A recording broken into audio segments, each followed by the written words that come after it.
The lady in the mirror. I was sitting in my room late one night around 2 a.m. I was taking pictures in my mirror that hangs on the wall in front of my bed as it rained. I was snapping my friends and my partner. I didn't pay any attention to the snaps, I just hit send, and I wish I had paid attention. While sitting listening to the rain fall, I sent a snap to my friend. It was me sitting with my cat.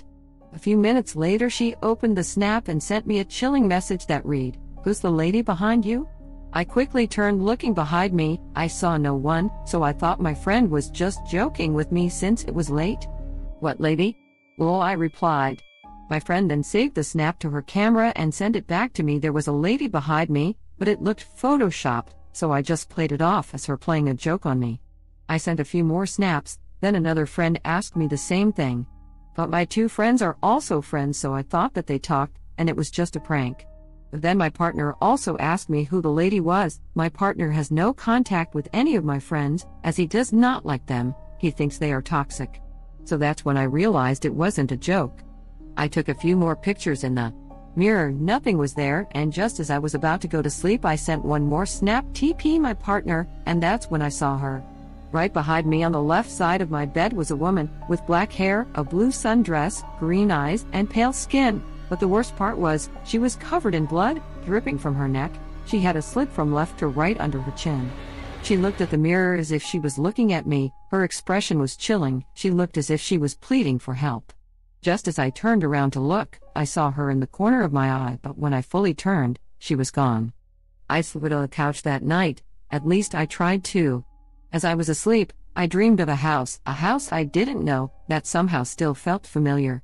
I walked through the house, slow and cautious, as if hiding from something. I looked through the windows, still walking slowly. As I made my way up the stairs, I walked into a room. It looked like my room. I felt uneasy in it though.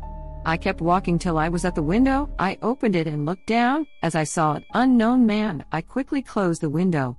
I ran down to the kitchen to grab a knife, but before I could, I noticed the front door open. As I quickly turned, the man was in the house, holding the only knife that was in the kitchen. I ran back up the stairs looking for somewhere I could hide. While running, I tripped on the steps, and before I could get up, I was stabbed. I slowly turned the best I could to see the man, but this time, he wasn't alone. He had a woman with him, the woman from my mirror. I screamed, and just as I did, I woke up, sweating, screaming, and my back in pain. I got up and went to the bathroom. I had looked at my back and seen nothing, so I decided I was going to go make coffee and stay up till the sun came up. But just as I turned the light off and went to open the bathroom door, I saw her. She had a smile this time, all her teeth showing, sharp and red, as if covered in blood. I tried to open the door, but it was locked from the outside. I screamed and cried, begging for help, but no one was in the house. My parents were gone for the weekend and wouldn't be back till the afternoon. Just as the door unlocked, the woman came out the mirror, and I don't know nor can I remember anything after that. But when I came to, I was in the hospital, bandages around my neck and a sharp pain on my arms and legs. I was frozen in place while my parents were next to me crying. I couldn't speak. It was as if my vocal cords had been cut out. When they realized I was awake, they asked me what had happened, but I was unable to speak, so I just looked at them as I remembered the lady in the mirror. A single tear rolled down my cheek. It's been 2 years since this had happened. I still can't speak, and I still see the lady from my mirror, even though I had gotten rid of it.